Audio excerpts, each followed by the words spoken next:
Hello, YouTube. What's happening, YouTube people? Hit that like right away out of the gate. Annoy the maggot in your family by making me show up in his feed. That's right. There's several ways to do it. And this is the easiest.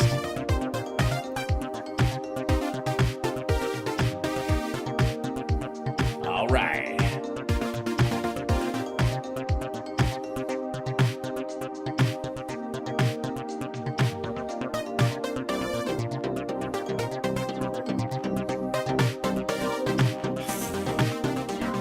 All right.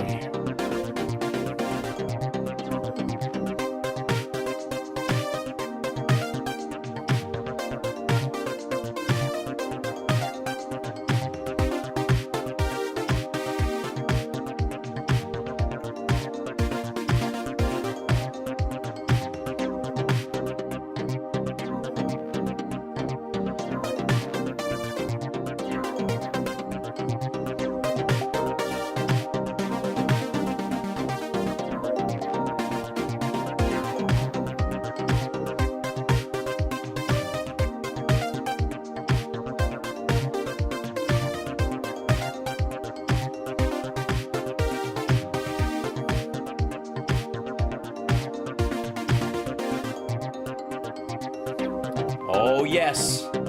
Hit that like, everybody. Do it now. All right. Is this working? Okay, there we go. And I think, okay, we're up on Instagram now. That's how it goes. And 3, 2, 1, go. There it is. All right, finally. The delay on these links is just, come on, man. Oh, yes.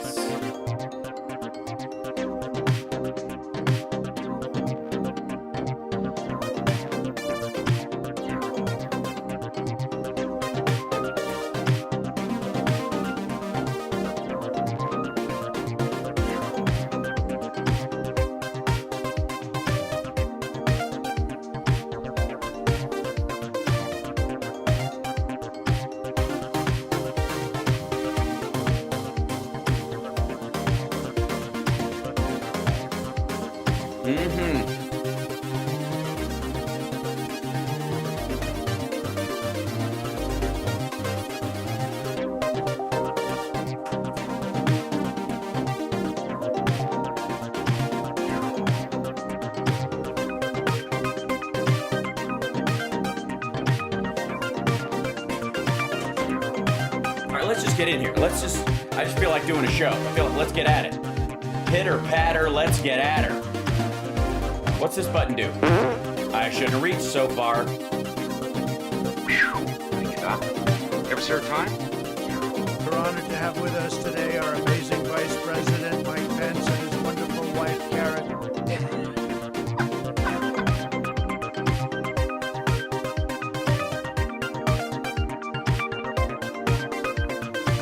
All right, welcome back to the show, everybody. Hi, it's so good to be with you on this Tuesday afternoon. Like, subscribe, give a thumbs up, support the show. It's House Parks Mega Worldwide. We call it that because I'm everywhere, folks. I cannot be stopped. My reach goes everywhere, and as much as the deep state tries to stop me, the establishment wants to shut me down. Tough noogies, I think is the proper phrase. I miss him too. I'm working on it. Sounds good. All right. No crazy static. No static at all. All right. Welcome to the show, everybody. It's so funny. I've been having flashbacks to sketches I did on Talk Soup lately. I'm like, I have to go find those. I know I have them somewhere on video cassette or something. I should start posting them or just run them during the show because no one has the rights to them but me. Thank you very much. India has attacked Pakistan. Yeah. Oh yeah. But yeah. Again, can I just make the... let's bring in the chat on this. I think we can basically agree that Trump is too bloated and disgusting. He looks like... it's like if Frankenstein brought one of those, like a pile of moldy Christmas oranges, the ones you're like, I should eat those, and you never do, and then you finally have one, and it tastes like toilet paper and bounces like a tennis ball, and you're like, fuck this, and you just leave them there. And then when you start to clean the bowl out, it's all mildewy and stuff, but they're very bright orange on top and whatever. It's like if Frankenstein like hooked up electrodes to that bowl of rotting cuties, and it's like, it's alive, and that became Trump. So I have to believe, and I know most of you folks agree with me on this. For God darn, who is it, Mr. Singland? You have to agree with me on this. The Antichrist, whoever they are, will be a lot more attractive. Baseline, will be attractive at all. They'd have to be, wouldn't they? I mean, to coax people away from like, well, I'm Jesus and I love everybody and I'm very friendly and animals love me. And if you come with me, it's sunshine and rainbows and happy, happy, love, forever and ever in a clouded kingdom of all good and no famine, no war, no nothing like that. To coax people away from that, you'd have to be damn sexy. You know what I mean? You're like, all right, yeah, if that's the kind of thing you want, you know. But, I don't know, it sounds like it'd be boring after a while. You know what I mean, ladies? Hey, no, you do what you got to do. Tell you what, I'll wait. I can hang out for 1,000 years bound up, waiting for it. You know what I mean? Like there would be, I would say the Antichrist would, in theory, at least have a charm factor or something. You know, obviously I wouldn't follow him because I'm far too into myself and God thinks I'm hilarious. So why would I pass up one of my best audiences? But when it comes to Trump, he is certainly making every effort to be the Timu Antichrist I have referred to him as all this time. Yeah, he's like, I've said this, like Donald Trump is like the Omen Part 3 if it was written by the Farrelly brothers. And not like when they were in their prime, like Dumb and Dumber kind of level, right? So it's just... So that, like India attacking Pakistan and that popping off while this stuff is happening and while he's completely unable to even jokingly end the Ukraine-Russia war in whatever, an hour or something like that. I was fucking with you guys. Like I almost feel like I want to go back and find his, where is it? I gotta have one, right? I gotta have a sound effect of this somewhere. Yeah. Where like we should just find footage of Trump going, I could solve that whole thing in 1 hour. You don't think I'm serious? Come on. I will bring down prices so fast it'll make your head spin. Come on, folks.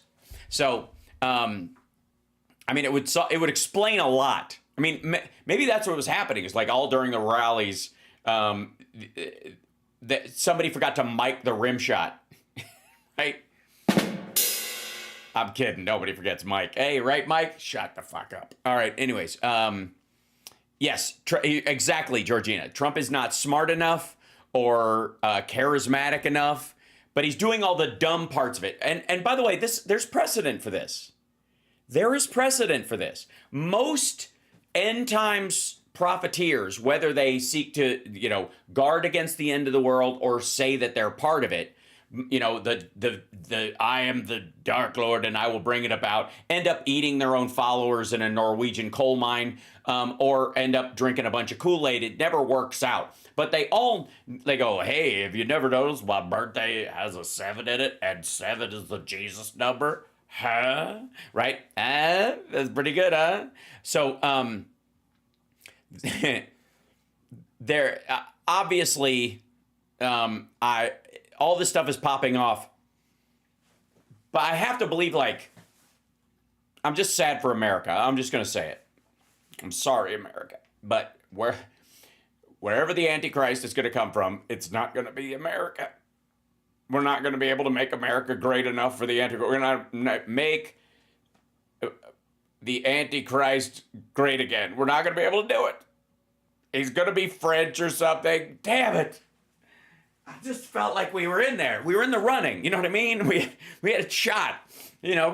Obviously he's in the top 17 of possible candidates, but he's right up there with Marjorie Taylor Greene in the Senate race. You know what I mean? For Georgia. Yeah, he's there, but right? No, I don't think so. So, needless to say, I titled the show today. I was very happy with the title of the show today. I have to say, because it was really inspired by some of the shit I was seeing all around, and I have to say that the sort of it's like they're losing steam. I think the MAGA Viagra is wearing off, if that makes sense. And believe me, unlike us, they need it. Some of us get there naturally and don't have to take any kind of supplements or little blue pills just to make ourselves interested. We're already very interested. Thank you very much. But those, right? The MAGA Viagra has totally worn off, and these fuckers are like, I don't know, wake up, do something. America's right there. You could totally fuck her, but you won't. It's like boink, boink. It's like trying to unclog a sink with a Vienna sausage. This is so sad. You know, it's like it's like that. I mean, it's the classic scene from like 10 or whatever, where like you actually get the emblem of your desire. You actually achieve it, you attain it, and then you're like, I don't know why. Hey, buddy, wake up. We're not getting a second chance, right? And so, yeah, you gotta flick it. I think they're trying. I think that was by Seibler. I think that might have been my second choice for title today of the show. You gotta flick it, because wow. Let me give you an example. Ladies and gentlemen, I mean, and again, this is a person, hold on, the screen's black for a second, but, and you're like, Hal, why are you showing me a spitting image doll of a used condom in a suit? And I'm like, that's Bill O'Reilly. Don't get confused. Talking point. There he is. So Bill O'Reilly breaks down disaster. O'Reilly breaks down ABC News' terrible Trump interview. Now, without the word disaster, it might sound like one of these other suck-up, rehashes you're seeing all over the place. Steven Crowder did a fucking half hour licking Trump's butthole, and trying to, goose the erection back up, and it was not helping. It was not working. They were all fucking... Everybody was like chasing the ball to the line, trying to knock it back in, and it was just all of it was just sad. So, but let me show you. This is Bill analyzes President Trump's interview with ABC News senior national correspondent Terry Moran. So this is the Moran one. Okay, so check this out real quick. I just want you to see if this is the kind of audience of one stuff that Trump is hoping for. That like people are like, you did it, boss. Memo this evening is analyzing that ABC News interview.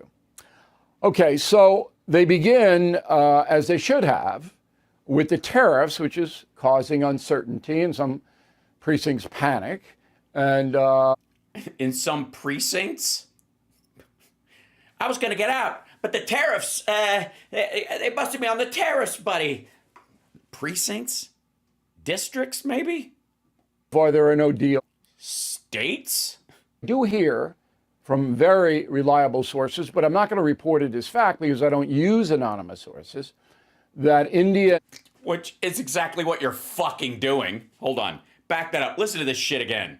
And so far, there are no deals. I do hear from very reliable sources, but I'm not going to report it as fact because I don't use anonymous sources. What kind of an asshole uses anonymous sources? Now, go ahead. Use your anonymous source. That India and South Korea will be announced shortly. But who knows? Once that happens, there'll be a domino effect.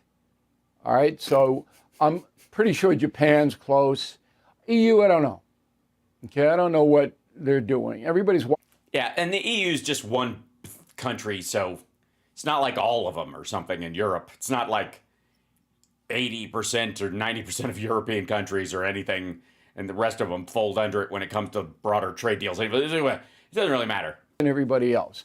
Well, once those tariff deals start to get rolling, then Donald Trump's position in the polls and everything out should be better because the stock market should go up. Maybe it won't, but it should.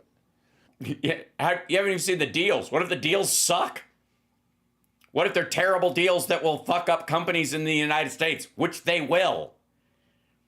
Why would their stock go up if their costs are going to go up, but their sales aren't? Anyways, I'm getting ahead of myself. This is the Bob Dole for ED. Now, just today, Donald Trump, removed some of the tariffs on auto parts, and I can't keep up with it, and I'm not going to bore you with it. Okay? If you want to know what he's doing from day to day, just Google President Trump tariffs. I can't be bothered to do exactly what I'm here to do. It's like he's explaining it to someone older than him, which he is, because we know that's the primary audience for his show. I don't know. That's really what he's saying here. That's what they're all saying. It's like, he's gonna die. I don't know what he's fucking doing. I don't know. Does anybody know what time it is? Okay, so you get the point. It's all just fucking... And then the latest, whatever he's doing, will appear before your eyes. Just fucking Google it, and it'll just show up on your computer screen. Is it me, or is he like slowly turning into Jim Ignatowski? Like when he goes full grandpa sponge brain, look it up. I don't know, Google it, right? Can't take the time because the man changes every hour on the hour. Yes. Gee, I thought that it was the tariffs that were bringing that instability, dipshit. All right, so you get the point. Just like... What are you doing, Bill? I'm not going in today. Yeah, tell him I don't know. Tell him to fucking Google it. I don't know. Do you know? Exactly. Yeah. Yeah. Yes. I told you not to ask me, but yes. $32 million.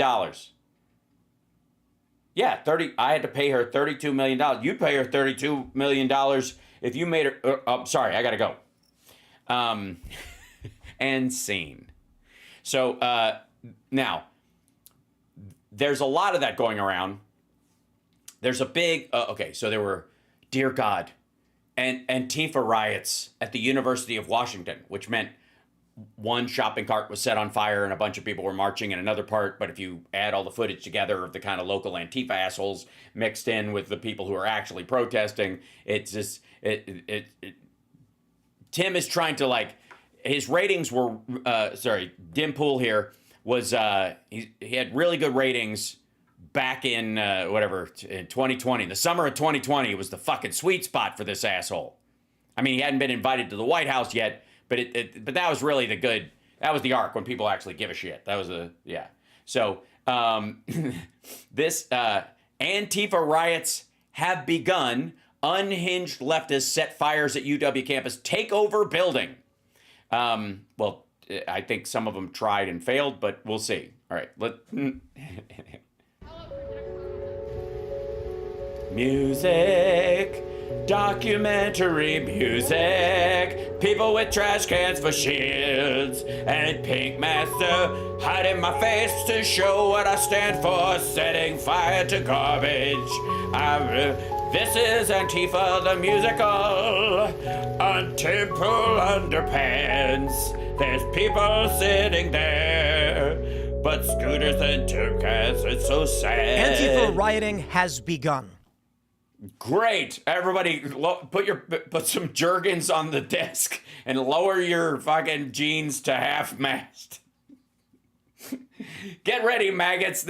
If your boner isn't working, this'll get it back going. Come on. It's hate boner time with Tim Pool. It's starting, guys. Honest it is. You're seeing protests at the University of Washington where far leftists protesting Israel nearly Okay. set fire to the entire building. Nearly. You mean they set a fire near the building? I guess that's nearly. If you're using like Old English, that's a nearly fire. Attacked police, The police were trying to negotiate, and they failed. They should know better. But the question is this a... Yes, you can't negotiate with people with trash can shields and matching gas masks. It's just not done. It's not cricket. one-off, or will these protests persist into the summer? I'm going to go with spotty. There'll be 3 or 4 of them. The issue, of course, for these protesters is Israel, and that's why they're trying to set fire to the University of Washington, which largely agrees with their worldview. And they even occupied a building. This is getting dangerous. Don't all students occupy buildings during part of their time at school? I mean, I never went to university, but I mean, maybe I just don't understand what it means to be, I just know. I have to say, to be completely frank, I was on a few college campuses, though, during that period of my life. I didn't go to the school, but I was otherwise occupied. All right. Close to, well, no, I'm going to say this. It is terrorism.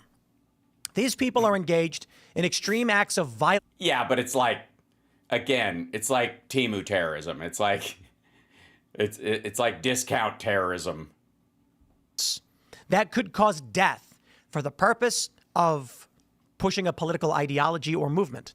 That's yeah, but it has to terrify people. If they're doing it in the middle of the street and they're just setting off, setting a fire is a terrible thing. Arson is very dangerous. It's but obviously there are cops around and there's a fire department, it's nearby. They're going to put it out, and they did, and that kind of stuff. I mean, it's not a good idea, but I wouldn't go like, fuck, UW campus, Oklahoma City. It's really a toss-up, which is exactly what he and his ilk are trying to do. This is why businesses have been fleeing Seattle and Portland, because... Yeah, I was just in Seattle a little bit ago, and it was fucking lovely. If you haven't been to Seattle, now's a good time to go. It's a great city, and like the market where the food area was, where the original Starbucks is, and all that, and down on the pier and everything. Weather was gorgeous. Food was fantastic. Honestly, it was so good, I was confused what all the grunge was about. I don't know how you could walk around and be all Eddie Vedder when everything looked so lovely. I'm working on sunshine. Hoo, hoo. I'm working on sunshine. Hoo, hoo. Like, it just doesn't work. Hashtag Rip Portland. Our left is unchecked. The police will do nothing about it. Well, they kind of did. They were there. They just... I don't know what they're supposed to do. Shoot them with, like, curare darts, knock them out, drag their corpses to the river, and throw it in? I'll tell you all right now. I know the common response for many leftists and liberals is, why do you care? It's a liberal, progressive town. You're correct. Oh, no, that's not our response at all. Our response is, isn't it interesting how you're paying so much attention to a single protest on a campus and trying to turn it into some big thing to paint all Democrats, liberals, and quote-unquote leftists with, while the Epstein files were a blowout and Trump's fucking up with the tariffs and the economy contracted and we're headed into a recession, and Pete Hegseth is leaking classified information that could get our soldiers killed, and fucking airplanes can't land in Newark right now because this asshole hired somebody from the real world. Like, you know what I mean? Like, that's where we're like, none of us are asking even a question. We know exactly what these assholes are doing. We know what they're doing. You know how, by the way, I would like to tell any of the alleged Antifa out there who are, the fascistically anti-fascist crowd out there. You guys are helping him. Now, I know some of you are paid to help him. That's why the masks, so that people you can pretend to be for something and you're really against it, or you can pretend to be against something and you're really for it, and you can hide what you're doing, set fires, make the side that's protesting look bad, that kind of deal. I get it. It's a shtick. But for the ones that isn't a shtick, I'm going to let you guys know, these guys are begging you to set more fires because they are so fucking happy to have something else to talk about.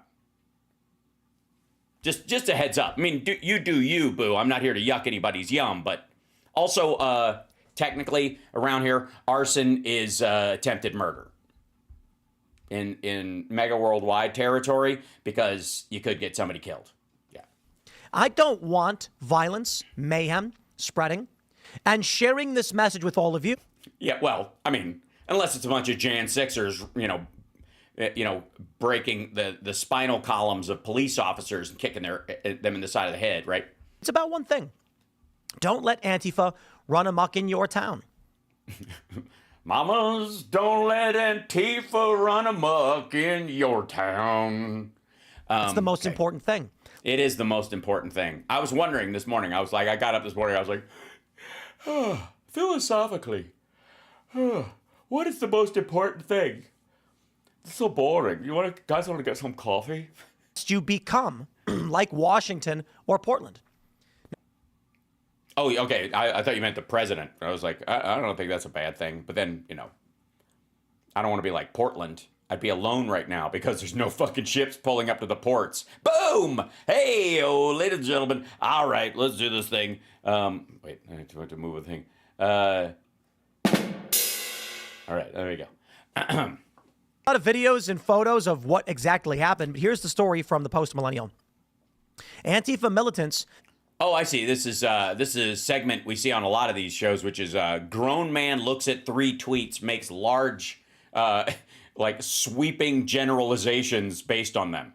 I love this kind of news. It's so much better than the mainstream media. Takeover University of Washington set fires. And by the way, as a matter of fact, I am here all week. Just saying. I do have to the jam next week. But I'm here all week. Yeah, try the rack of lamb. A building. Multiple fires were set by Antifa militants at the University of Washington campus in Seattle. Were they wearing patches? How do we know they weren't they could be Antifa militants. I'll give you that. But is it possible there were just some firebugs that joined in on the fun? Night. A group of black bloc Antifa occupied the interdisciplinary engineering building and. Well, that building has a rather broad mandate. Maybe it was a class. Maybe it was the engineering in a very interdisciplinary, including, poli-sci and fire. I don't know. All right. Blockaded the doors. The building opened just a few weeks ago, and the $100 million price tag was funded by private donors, taxpayers, a federal grant, Amazon, T-Mobile, and Boeing. Well, I guess that's why it's interdisciplinary, that they each get 6 rooms. Now, this probably was set in motion a long time ago. Yeah, I would guess around 1948 or the 6-Day War. Sorry. You don't think I'm actually going to take these fuckheads seriously, do you? Again, just because words are used to lighten a subject does not mean the subject is taken lightly. I was going to say, in the past 8 years, I'm wondering when they actually started putting money toward building this. Because that. I guess you could look it up. You got a staff. Let's see. One moment, please. Sorry. 1 second. We'll be right with you. Let's see. University of Washington. Interdisciplinary building funding. Funding breaks ground. Something like that. Welcome back, ladies and gentlemen. Well, it turns out. Stop it. Thank you. That's the problem with rolling jazz. Those guys get gacked up on H, and they will just play all night. Okay, so just in case you were wondering, the University of Washington broke ground on its 102. And by the way, can I just say, this Tim fella is lying to us again. He shaved a whole $2 million off. I call it, that's waste, fraud, and abuse, and we won't stand for it.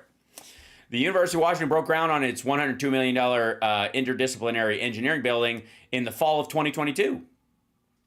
So there you go. That was it. It's a pretty young building. It's only been there a couple of years. So Maybe they just never been inside before and like, let's blockade this thing and fucking get inside. This is sweet digs. Why don't we occupy the cafeteria? What are you talking about? The place smells like sausage. No, I like sausage. Shut up, Carl. So it was 2 years ago. It wasn't 8 years ago. They didn't work on this all during this thing, like in an 8-year lead up. Say right now, no federal funding should be going anywhere near these universities, any one of them, because they foment this behavior. What if they didn't foment it? I mean, this is fucking Washington. Like, this is Seattle. Like, there's a chance none of these fuckers go to that school. You realize it. Oh, I see. Oh, I get it. No, I realize it. Sorry, I got mixed up. I thought you were speaking honestly. So what he's saying is he's dog whistling to his dipshit followers. Hey, pull down your fucking dipshit hat into the balaclava that it actually is so you can pretend to be black bloc. Go take over a bunch of these places. Trump will get pissed and he'll take away the funding for all these left-wing universities. It's so easy. It's not about political ideology. It's about a waste of money. Yeah, that's your big concern. It's not your money, motherfucker. I'm fairly certain they're insured. Put money in these universities and these people come and burn the building down. Right. So we're victim blaming at this point. Of course we are. I'm sorry. I got confused. This is Republicans and whatever this asshole is. You've just lost the money. No, I think they knew where the money is. It went into the building, built it up. The building didn't burn down. It's still there. Like, they barricaded the door with some fucking garbage cans. I'm fairly certain it's over. Hold on one second. Okay. Let's see. University of Washington. There we go. Building, let's see, I'll just look up Antifa. I'm sure there's something right out there. Let's see, let's say pro-Palestinian president is arrested for occupying, this is 12 hours ago, the Jerusalem Post. Here we go. 30 members of Hamas glorifying student group arrested for occupying Washington University building. How do you know? I mean, perhaps they are just women in sports burqas. Okay. Will not be intimidated by this. Okay, they have 30 pro-Palestinian have been arrested for illegally. Oh, by the way, I wouldn't give them credit for being pro-Palestinian. You don't get to say it. Just because you're anti-Israel doesn't mean you're pro-Palestinian, and it's super easy to, to pretend because nobody sees your fucking face. The occupation that was led by the student group, Students United for Palestine Equality and Return, Super UW. Really? You fuckers drum circled that name? Super UW? Jesus Christ. Super UW. It sounds like a Nissan truck they passed on. Called for the protest in a manifesto. Ooh, a manifesto. Published earlier in the day, in which the group also lauded the October 7th massacre. Yeah, so we're taking this building amidst the current renewed wave of the student Intifada. Following the uprising of student action for Palestine after the heroic victory of Al-Aqsa flood on October 7th. Oh, there you go. The Al-Aqsa flood. Those are the people who are for the rape and murder of innocent civilians and think there are no innocent Israelis and think babies can be, our enemy combatants because they're on land that doesn't belong to them. They say that's the phrase they use, Al-Aqsa flood, which is what Hamas calls it. Which shattered the illusion of Zionist imperialist domination and brought Palestine to the forefront for all justice-loving people of the world. I see, brought Palestine to the forefront for all justice. So you mean pushed Sudan to the back of the bus because 3 times as many people have died, but they're black and there's no Jews involved. I got you. Okay, cool. Anyways, whatever. Anyways, it's over. Just so you think, in case you think, like, Tim seems to be under the impression that they still have it or something or whatever. Police will not get a handle on this. What is the purpose? They literally did. That's what I'm saying. This is why I don't trust the mainstream media, the mainstream independent media, the mainstream indie media. This is why I don't trust online indie mainstream media, big accounts, because they've lost our trust as people. That's why. This is, it took me fucking 20 seconds to find an article that said that they'd already been arrested and that it's over. And this asshole is telling all of his people that it's going on and on, that it's continuing. Of putting any money in this city. Oh, shit, the whole city. I didn't realize it. So I see. So whatever happens on the college campus, like if you own a fucking shoe store downtown and yeah, fuck you. No cops for you. Like you just, it's time to get your store burned down. Like because Tim doesn't like what I think around 40 people did in the city of Seattle. Activists blocked the streets with bike racks and dumpsters. Cam Higby has got a lot of coverage on this. He says, fabulous. And I'm sure it's the same shot over and over again. I'm on campus now. And Hal, wait, are you saying Tim might be misinformed? Shocked, I tell you. No. Chance, that was my bad. Did I infer that he was misinformed? No, he's a lying dipshit. He's both lying to the best of his abilities, doing performative nonsense, but he's also dumb. So it's they don't have to be mutually exclusive. I think that's the upside, So Antifa started a dumpster fire at you. What are you doing? Suing him for IP theft? That's my gig. All right, sorry. His show isn't always a dumpster fire. Sometimes it's just a dumpster. Say what you will, but dumpster fires are exciting. All right. This is the barrier that divides the encampment from the police who are lined up in the alley behind them. It wouldn't make a lot of sense to put a barrier between you and your fellow black blockers. So we can see here this video. Flaming trash. Isn't that the name of Tim's band? I really do think he's going to sue. And these people are... Oh, Jesus. Guys, did you see that? I was like having fucking 2020 flashbacks over again. It was like, what the hell? Like, can we never get out of this? That was like paper. Damn. Their shields. Antifa gathering rocks to throw at police. Does anyone have projectiles? Who forgot the projectiles? Tyler, Evan, God, what are you guys? Who brought? Oh fuck! What? I was so busy getting the ketamine, I forgot the fucking rocks. How do you forget the rocks? Ah, shit, man. What do we got to throw? I don't know. There's a dog. You can't throw the dog. He's my emotional support animal. You can't bring an emotional support animal to an Antifa riot. Shut up, Gary. Stop saying my name. All right. Is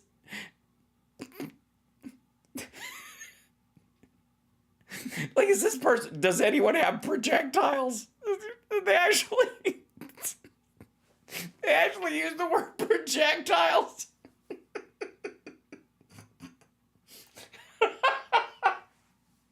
Does anyone have any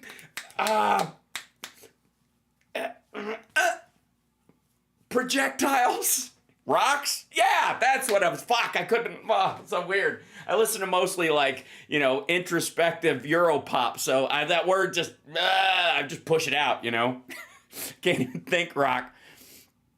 Because I secretly like a Nickelback song and shut the fuck up, bunk. Where'd you get the projectile? Quit it. All right, so. Does anyone have projectiles?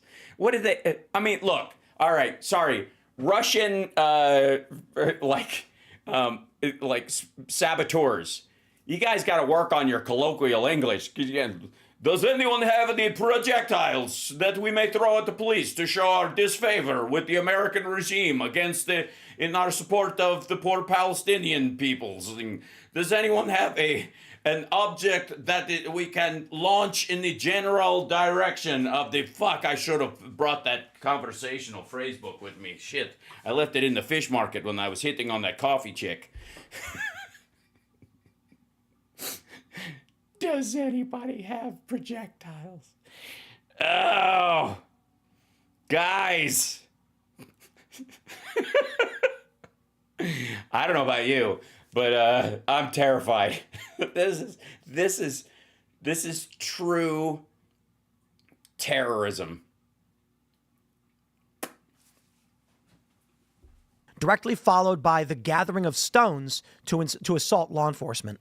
They're getting more emboldened. This is pretty great. Directly followed by, yes, I would guess that somebody was like, does anybody have any projectiles? Do rocks work? I spend a lot of time at home. Yes, a rock qualifies as a projectile, Evan. Don't call me that. I'm sorry. Valeria. What the fuck is his Hunger Games name again? I forget. Bunk. Don't throw it at me. That wasn't me. That was the cops. They did not. Oh, it's smoking. Everybody masks on. Conrad. Don't use that name. My family gave me that name. All right.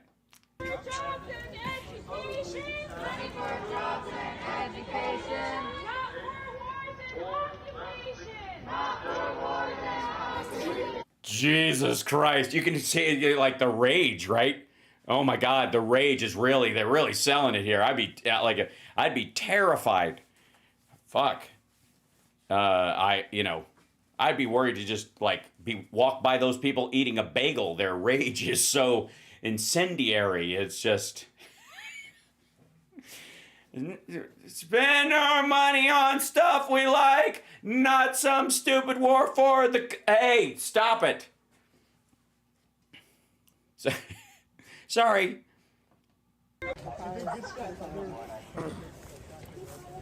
Uh-oh, they've got umbrellas, Dan. I'm actually surprised they let Cam stand around there filming. That's not normal.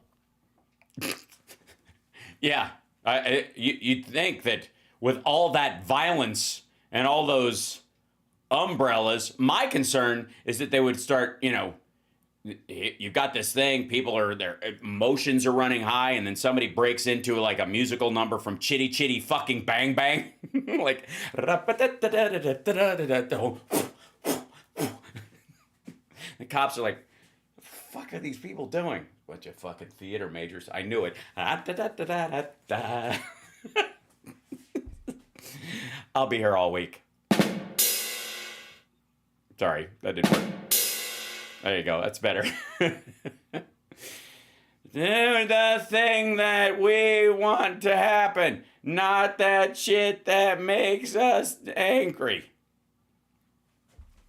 Hal, how much coffee did you have today? None. How you like that? Yeah, I haven't had any coffee at all. Now, this is a rather enormous glass of iced tea. It is my first, but there you go. It's just iced tea. It's just, it is Tejava though, so I suppose it would be the most caffeinated of black tea, but by, I don't know, a micro dose. I don't know. Just something to wet my whistle. Yeah, none. I'm just high on life, kids. I did go to the gym, and I'm trying not to overdo it because my shoulder works now again. So it's actually, look, my triceps even starting to come back. Look at that. I had no definition. Remember that? It was just gone. Stop it, Luis. Watch yourself. Unsweetened. See, like this is normal. This one's little. Okay, that's after my injury. It wouldn't, it took a while to grow back and stuff. So now it's actually starting to grow back. I'm very excited, but I'm trying not to overdo it. Trying not to, I have a tendency just to go oh, we're fine, let's go. And when you do that, then, you break something again. So I'm really, I'm very proud of how, I'm making progress without overdoing it. So, and by the way, I'm also, I have to say, the clips today, they made me laugh so hard just looking at the titles, what CSL had pulled. So right before I was doing the show, I was like, these motherfuckers. And I'll show you why. Okay, let's venture off into another direction. I don't want to go. So obviously, the right wing, the MAGA sphere is just like Der Leader, that they are all just incapable of getting even a semi right now, and it's distressing to them. So they're just clinging to anything at all, anything they can, right? So, so they just did it, and everybody's like, yeah, we're gonna fucking kill them. The tariff thing's gonna be badass, make America rich again. It's gonna be like, that's where their energy is right now. But there's somebody who's super excited right now. Get ready, ladies and gentlemen, because Kirk Cameron, I am Nom Jaibako. Kirk Cameron weighs in on Trump's movie tariffs. It's an exciting time to be in Hollywood. Okay, real quick. This asshole is not in Hollywood. As a matter of fact, he bragged about not being in Hollywood. He took his family out of there because it was a den of iniquity and he couldn't get hired.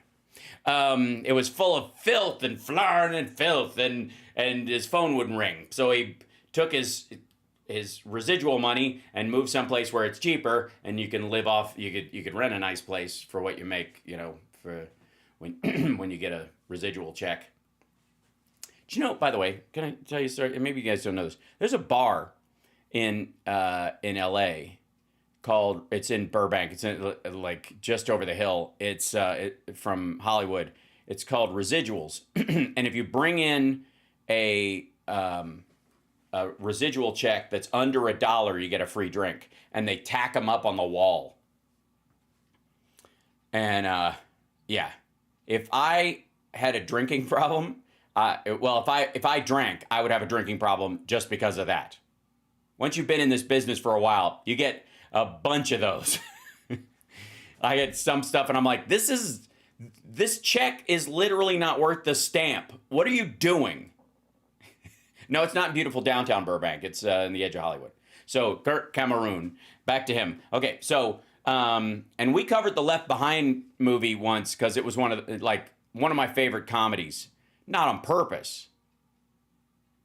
So Okay, thank you for that live report from Hollywood, Sandra. I'm right there in Hollywood. I just met. There was a Spider-Man and a Thor and a Stitch and a junkie. All right, Aisha, thank you. So for more on this, actor Kirk Cameron. And we do mean moron. This now. Kirk, great to have you back on the program. Good to see you. I mean, Thank you. Great to. This absolutely struck me when we were digging into the background of just how far Hollywood has fallen and the production numbers have dropped. From January to March 2025, Hollywood film production fell significantly, with just 451 shoot days for features in the region, a roughly 30% drop compared to the first quarter of 2024. So, So artists and people very inspired to work when Joe Biden is president. Trump becomes president, and I see. Does President Trump have a point here on enacting tariffs to, as he said, make Hollywood great again? What? It seems like it would become great again if he just stepped down. Well, I sure see Hollywood become great again. And his comment that Hollywood so he's announcing his retirement. That makes sense. is dying is not only applying the financial revenues, but it's also referring to the content, at least in my mind. Yeah, that's what it is. There's too much action and like sex and fun and excitement and stuff. Like, okay, it's COVID followed by streaming, followed by like the cost of production, but like that's what it is. Shut the fuck up. Used to be. And by the way, you want to know what my theory? Fuck this dude for a second. You want to know my theory on it wasn't COVID that was a tipping point for theaters. It was Aurora, Colorado, and that Joker fucker who shot up the theater there because he sat behind people and he shot them. And you can check the precipitous drop off in ticket sales to that fucking incident. Yeah. Anyways, and by the way, look, hold on. Let's see. Wonderful. Hollywood used to be good. Hollywood used to be good. contribute to the moral fabric of our nation. Absolutely. Yeah, like Taboo and The Shining and all the 60s bebop movies and I don't know, whatever. Melancholia, all the Lars von Trier movies.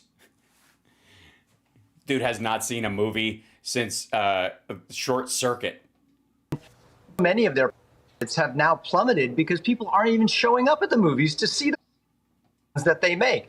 So yeah, but they're watching them online like dozens of fucking times. And they're also watching series which have the production quality of movies, you know, certainly, you know, modern movies are, you know, it's hard to fucking keep up with like the quality of production that's possible. I mean, people are watching like 10, 15 hours of the same level of production. People haven't lost interest in the content. It's one of our biggest exports. That's why Trump's shitting the bed with his tariff nonsense. I think that Trump thinks so far out of the box compared. Yeah, way outside the box, like Home Alone 2. Many of the rest of us. And making more movies here in America, I think, is a great idea. Right, I agree. Bring the porn industry back to the Valley in LA. That's what I've been saying. Thank you, Kirk Cameron. I think that's the Chris Cameron, Creek Cameroon, whatever your name is. Thank you so much for bringing that up. I think it's about time. I think, you know, it was a smart move, you know, to maybe spread it out a little bit, no pun intended, during the, you know, the AIDS crisis. But between PrEP and safe sex and testing, and now that we've come so far, just move it all back to wherever the fuck it was. Agora Hills, where were they? Van Nuys? Thank you, Kirk. Kirk Cameron, ladies and gentlemen, saying bring porn back to the Valley. And yeah, good stuff. Ever we were to make a move like this with... Sorry. Look, dude, come on. I was Zoltan and Dude Where's My Car, and I can pop a crowd in a restaurant easier than you can. And I wouldn't say we. I would go, you know, me and Hollywood, we like to, I was shooting the shit with all the Hollywood types the other day. Like, get the fuck out of here. Artificial intelligence and computer-generated imagery, you really don't have to go anywhere to... That's right. Who needs real sets and actual movies shot in actual places? It's just, I mean, at this point... Movies that take place in Rome or Dubai or Germany or anywhere like that. We've made lots of... What if they actually take place in those places? What's wrong with shooting those there? You don't have to... I mean,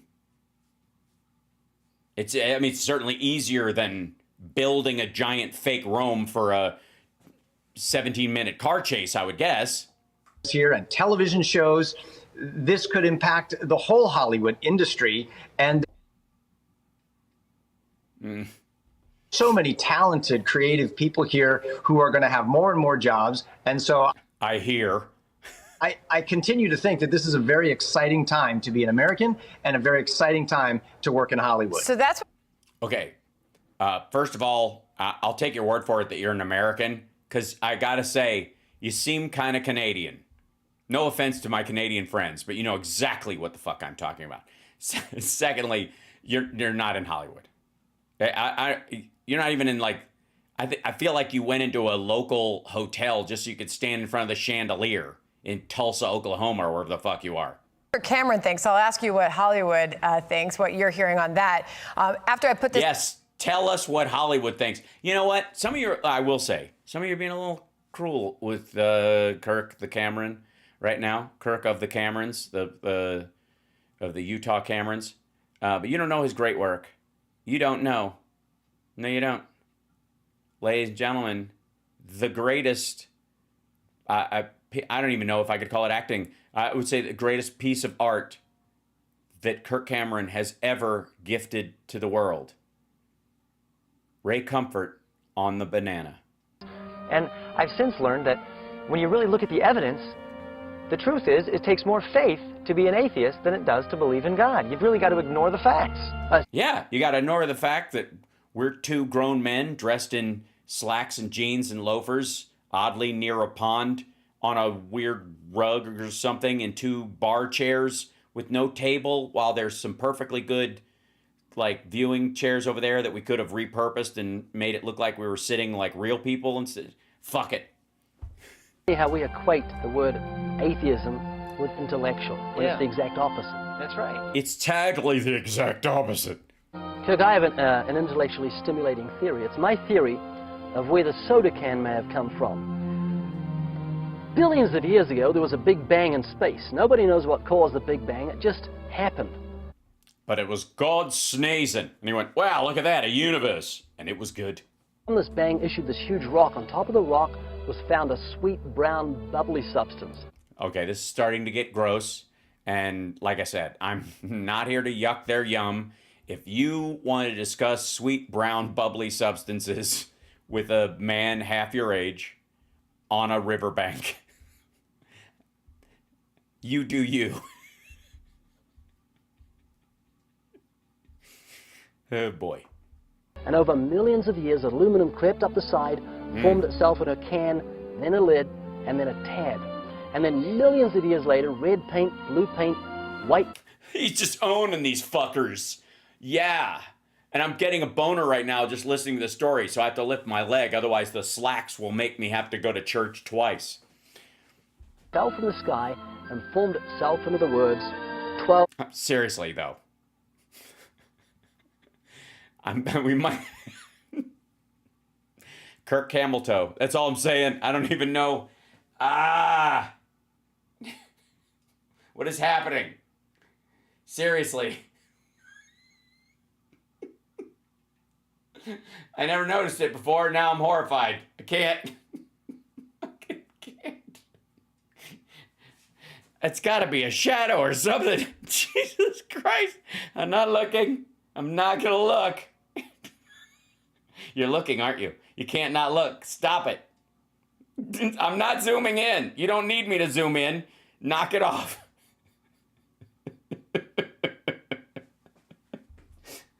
Fluid ounces. Do not litter. You're saying, what are you doing? You're insulting my intellect. And so I am. Because we know if the can is made, there must be a maker. Yeah, but work with me, dickhead.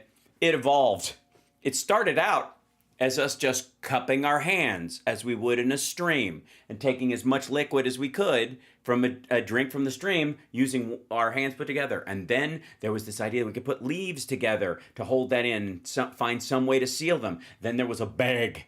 And everybody thought the bag was all that amazing over the time. And then eventually people made a cup. They would carve things out. And then at some point, the traveling, making a canteen or something like that, you needed a surface for the cup. And then that cup, you could carry it around, but it had a screw top on it, which was inconvenient if you had to mass produce them. So you made a pull-off tab. And now you have the kind where you push it down in, because dipshit redneck assholes like I grew up with would take the tab off, put it in the beer and drink it so they wouldn't have to throw it away someplace and, have them littering the campsite. And they would sometimes choke on the fucking tab. So they had to make it part of the can. I did skip gourds. I'm sorry, John. I don't have a lot of time and we have to get to the banana. Designed, there must be a designer. To believe the soda can happened by chance is to move into an intellectual free zone. Yeah, again, nobody believes it happens by chance. It evolved. It literally evolved. Like, that's the evolution of the technology. It's to have an echo when you think. It's to have brain liposuction. Hold this, Kirk. Behold. If I had a nickel. The atheist's nightmare. Now, if you study a well-made banana, you'll find... Who hasn't? On our side, there are 3 ridges. On the close side, 2 ridges. That's right. I often will stare at them, kind of longingly. How many ridges is that? 5 ridges for your pleasure. Get your hand ready to grip a banana, you'll find on the far side there are 3 grooves on the close. This is a question for the chat. When you're getting your hand ready to grip a banana, is it a long process, or do you think you guys have it down by now? When you're getting your hand ready to grip a banana. The only way that could be creepier is if he whispered it.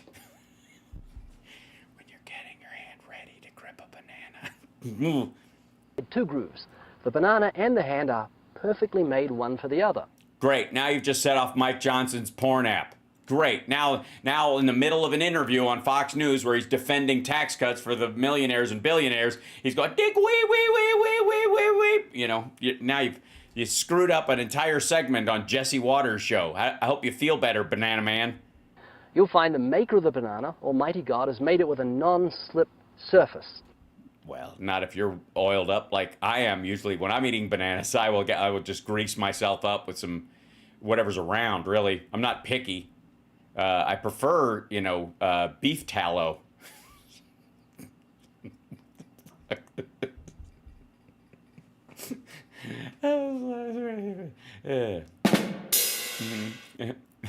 Sorry. Beef tallow, ladies and gentlemen. Right. It has outward indicators of inward contents. Green, too early. Yellow, just right. Black, too late. It's a little early in this video to be throwing like abject racism isn't it there, Ray? I mean, come on, man. Now, if you go to the top of the banana, you'll find, as with a soda Why wouldn't I? I mean, now that I think about it. makers, they placed a tab at the top. So God has placed a tab at the top. When you pull the tab... To trick you into opening it from that end, because it's actually better to open it from the other end, stupid. The contents don't squirt in your face. I forgot about that. Well, I'd see a doctor about that.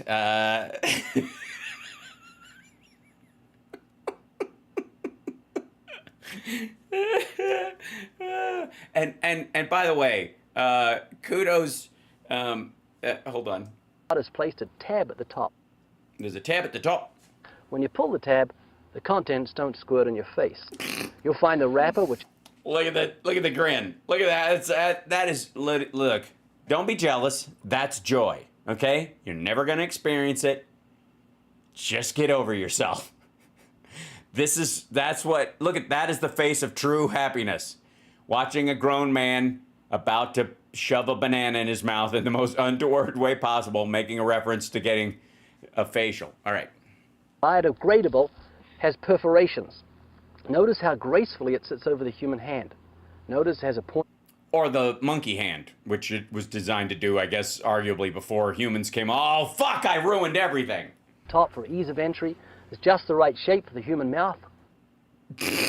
Sorry. I'm never going to be mature enough to watch this fucking thing.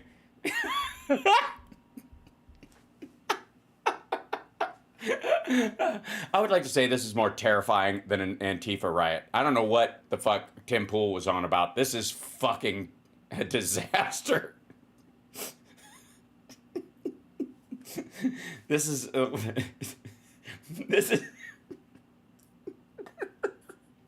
the last thing Kirk Cameron saw before he blacked out.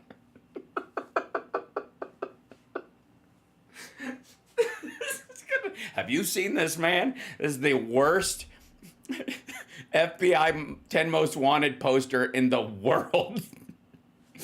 And by the way, I would like to remind everyone that this was made when Hollywood was great.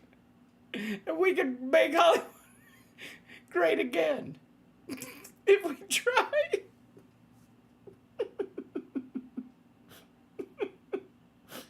Okay? All right. I can't look or I can't go. I can't do. All right, here we go.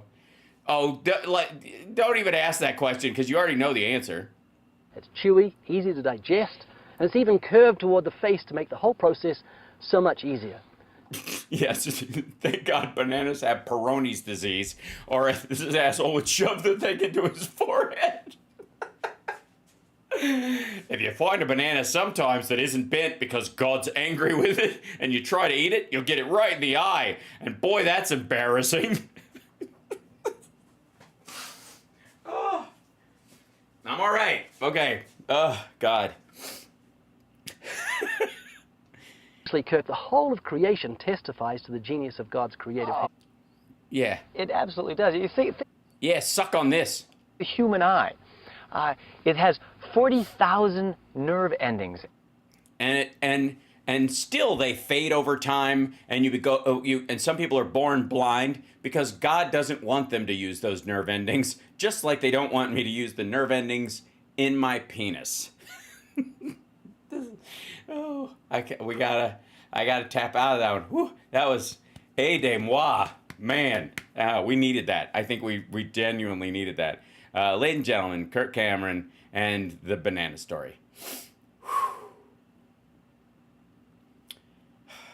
When Hollywood was great. Okay. All right. Now, I got to do some real news. I still got a show to do. Shit. Oh, by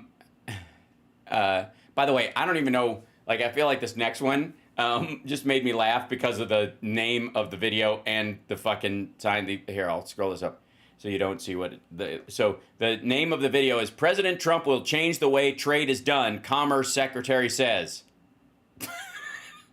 Huh? Yes. You know who also changes the way trade is done? Armed robbers.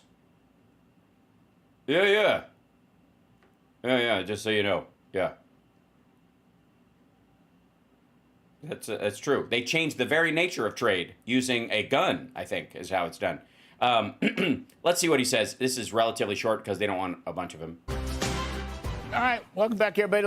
Welcome back, everybody. Have a gin and tonic. Update on tariffs and trade. We have Commerce Secretary Howard Lutnick. Secretary Lutnick, thank you, old friend. Now, Chuckle Nutlick.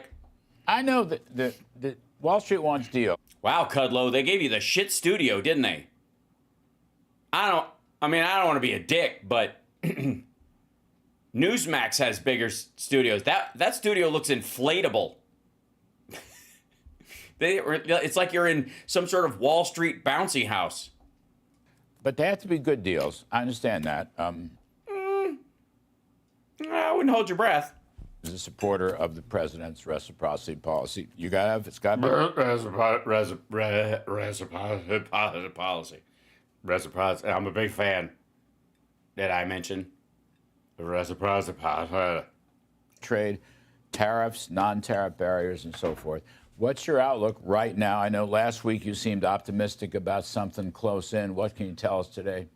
I feel really, really good, right? The countries, remember, the president came out with tariffs that were pretty high. And then and then he backed off them because it was wrecking the stock market, and the bond market started to freak out at the same time, and everybody was like, holy shit, you're going to cadaver the entire fucking economy in the first 5 months of your presidency, and it will be no question as to who's to blame. And he was like, oh, pause. Said, look, I'll drop it down to 10%. Tell me what you're going to do for America. It's not fair. We have $1.2 trillion trade deficit. And yeah, we're also the biggest economy in the world by far. And what people don't really think about much is Oh, watch yourself, son. Check yourself. Don't start questioning what I don't think about. I'm capable of thinking everything.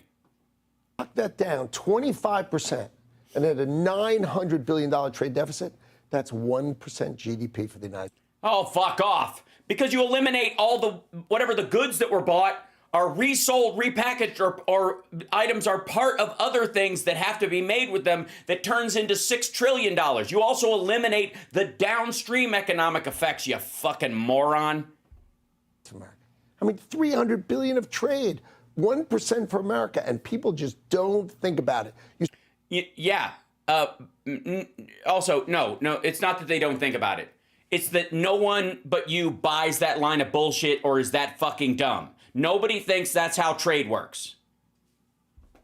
Bringing those factories home, that's another point of GDP. You could have... Yeah, great. Congratulations, America. It'll take 10 years and we're going to get 1% growth. Gentlemen in the Oval Office drive 2 and 3 points GDP to the United States of America from behind his desk. And that is just so much fun. The best part. It's so much fun to make money on the bond market by shorting all this shit because I know everybody's going to shit the bed and I know right before it's going to happen, so I can text a bunch of people a fucking eggplant emoji and they know to sell. Would be market openings, it seems to me. I mean, Exactly. our economy, if we hit on all cylinders because of the Trump program, tax cuts. Yeah, all the tax cuts, that'll do it. All that money's going to go, there's these billionaires are going to get. I'm sorry. I just passed a gallstone. They're going to get, we're on all cylinders. We're going to get them. They're going to take all that money from the tax cuts and they're going to use it. They're not going to spend it on yachts or fish delights or golf. They're going to build gleaming factories with no workers in them. Regulation, spending restraint, energy, trade, etc. We will grow faster than the rest of the world. My view, we'll never eliminate. We already were. Trade deficit, nor should we. The trick is. Yeah, that's the part he didn't want to hear. We will never eliminate the trade deficit, nor should we. Right. Because rich people buy more from poor people than poor people buy from rich people. Maybe we should just say that to them. How about that, asshole? How about that? You fuckwad. You see people in cars buying more oranges from people on off-ramps than people in cars selling oranges to people standing at off-ramps. You fucking tool. More exports, more market access from countries that have denied us market access. I mean, people don't think about how great America is, right? We invent. Fuck you. I think about it all the time. And so do everybody who actually does the inventing, you finsec prick. Right? The iPhone, the greatest AI chips, all these things, pharmaceutical. Yeah, we do all that. You and me, Howard. Yeah, that's it. He and I thought all that shit up. You fucking lamos. All been invented by America. Why is our GDP growth? Yeah, and you know what? With the help of a bunch of fucking immigrants, you tool. Jesus Christ. Does he even know who works at these companies? Shit. So similar to the rest of the world. It's because we're feeding the rest of the world with these trade deficits, and they close their markets to us, and we open our markets to them. It's time for that to become more fair. If they open their markets to us and we can export, and we bring back those great manufacturing jobs, right? We're not bringing back those great manufacturing jobs. And no matter how much DeSantis wants to bring back child fucking labor and drive us all back to fucking factory and coal furnace life back in the 1920s, it ain't happening. Any factory that's built right now is planned to be more automated than what could even be created currently. Like they're literally skating to the puck in terms of technology. Hold on. Somebody asked me what did I invent today? I have a design for a light that I created for real. It's called the Chi light. It's QI, and instead of having your lights overhead recessed, they're triangle-shaped lights that go up in the corner, and they are angled in so that it kind of does like a beveling effect on the corners of your room, because that's useless space in a room, and the diagonal lighting aspect of it would create a better lighting effect for natural light and comfort. It wouldn't be this overhang that creates a shadow, or lamps that cut across or are covered up. So I designed this idea for that. I mean, that's a thing. I made that up. I invented that. Yay me. All right. Honestly, yeah, it's a great idea. I know. So thank you very much. When I get I have a patent pending on it. I just haven't prototyped it yet. That's why I have the 3D printer and all that kind of stuff. If I ever get time, this is my like sit and design moment. So yeah. All these AI chips, why should they all be made in Taiwan? Why should they be made in America? Start building. Yeah, we settled this with the CHIPS Act, asshole. Now do T-shirts, you fucking moron. Factories in America, and you're going to start to see our Italian ties, Italian suits. Just saying. Don't get me wrong. I think the both of them are wearing shirts from England, no question. And their watches are guaranteed German or Swiss. Italian shoes, I guarantee both of them have Italian shoes. I will also say that this thing, the table might have been designed by a set maker in the United States. Both chairs are from China. Guarantee it. Basically lap all the other countries in the world because we are the creator. We are it. Who's first up? Oh, Who's great on the countries. docket? Always, it's got to be a top 10 economy. If it's not a top 10 economy, it's not fun. So, of course, it's going to be a top 10 That economy. narrows it. What's that? Yeah, what's that? He's saying, he asked him who's first in making a deal, and he's like, it's got to be a top 10 one or whatever. That just sounds like Trump talking.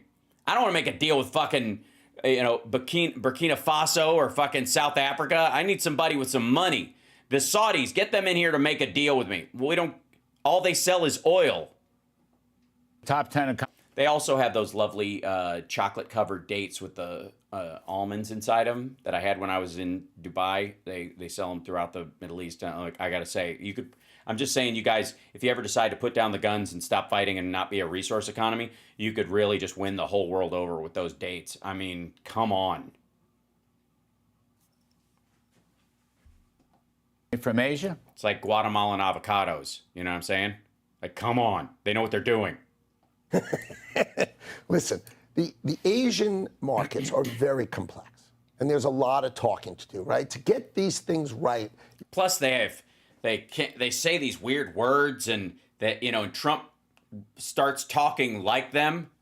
We want your tariff on our car. You have Fords. Huh? I'm winning them over. Do a lot of talking. Now, we've only got 90 days and we only got 60 left. Mm-hmm. So these things are coming, but you got to be patient. Coming? They're not even breathing hard.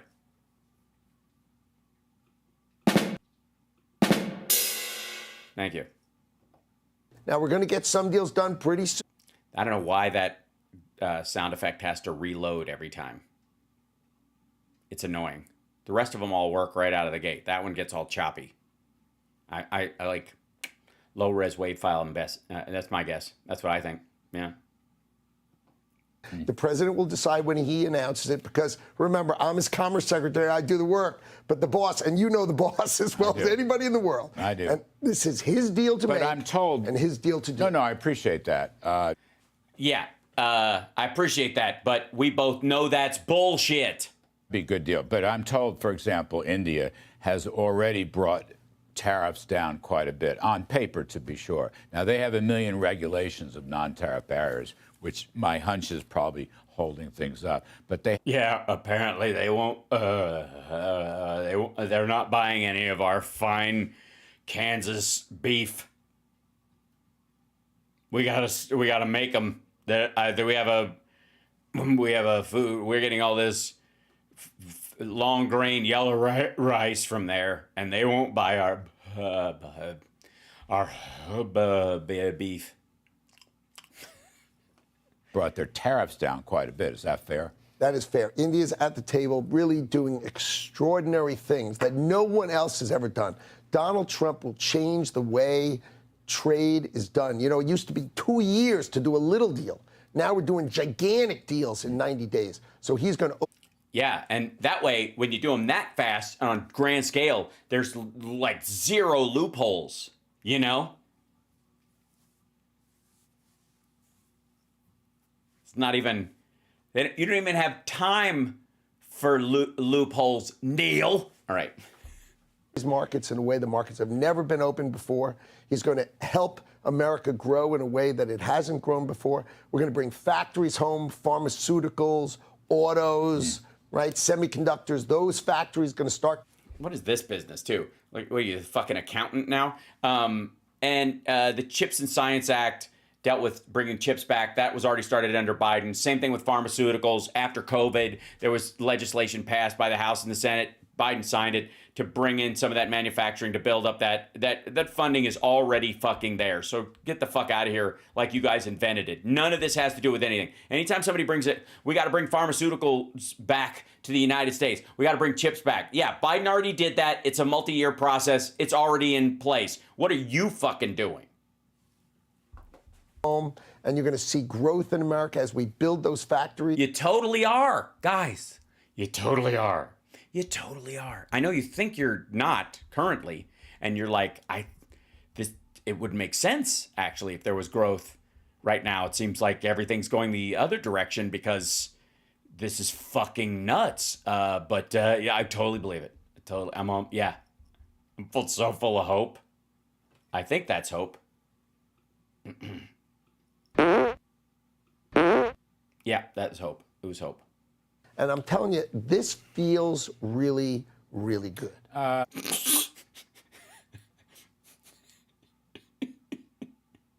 I'm sold. I mean, yeah. I mean, Howard, you did it, man. Stuck the landing. You fucking nailed it. You're losing pressure. Thank you for remembering my dad's phrase. Like, this reminds me of the time I was walking down the hallway at Celebrity Duets. Let's talk Hollywood for a second. And Sebastian Bach, who was singing with me, was standing in a hallway because he had just taken a shower in the dressing room they'd given him, which nobody uses the shower there. You're already at the fucking place, whatever. And he's in a towel that's like built for a human being, but he's this big. And so it looks like he's wearing a mini skirt standing there. And he goes, dude, this is so fucking boring. So, direct quote. As you know, John Carney, the new Prime Minister of Canada, is coming to town tomorrow, if I'm not. Yes, they're bringing a tilt-a-whirl, and you're going to have elephant ears. He smells like cabbage, very small hands. Carney, sorry. John Carney is a good economist at Breitbart. So Mark Carney, whom I've met, is central banker. Are you optimistic? Can we make a deal with Canada? I think it's really complex. I think this is really complex because they have been basically feeding off of us for decades upon decades upon decades. What the fuck are you talking about? Feeding off of us? Like they're a fucking leech, you weirdo? They have their socialist regime, and it's basically feeding. They don't have a socialist regime. They have a national health care system, just like their sovereign country, because they are under the crown of America. I mean, the drug is approved. Thump. Next. The president calls that out all the time. Why do we make cars in Canada? Why do we do our films in Canada? Because their dollar isn't worth as much as ours, and it's an automatic. You get like 50% more value when you're there shooting a film. It literally, like, let's say if it would cost you that much to shoot in New York, and you shoot in Toronto, and it's 50% less to shoot in Toronto, you can spend 25% of that, a quarter of it, making everything look like New York, and in post or in the actual, in set dressing and the like. And then you save the extra money, and then you can use that to promote your film or pay the actors or, yeah. So I think the president's going to have, I think it's going to be a fascinating meeting. I'm glad I'm going to be there listening, but it's going to be a fascinating meeting tomorrow. I just don't see how it works out so perfectly. But you're not going to bust up. What the fuck? Why? Honestly, I don't know where this problem with Canada came from in the abstract. I mean, we obviously know. Yes, thank you for spotting the Brain Candy reference, Jennifer. What an underrated movie. And Kelly Macon is a lovely person and is a great director. So, who runs Pottertown? Ain't we a pair, Raggedy Man? I